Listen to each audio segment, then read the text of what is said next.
Aka, sizga avvalo katta rahmat. Lekin menga nimaga yordam berdingiz? Axir biz tanish emasmiz-ku. Aka, mana shularni hisoblab bering. Bo'ldi aka. 36 ming so'm bo'ldi sizdan aka. 36 ming.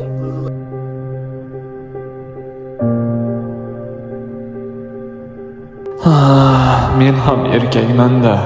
Farzandimni bir dona kashasiga pul topolmasam, hozir nima deb bahona qilsam bo'larkin-a? Ertaga tashlab qo'yaman deb olib tursam bo'larmikin?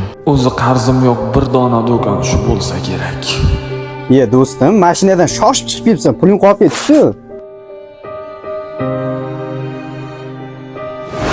Aka, to'g'ri, biz tanishmasmiz. Ichkarida yolg'on gapirdim.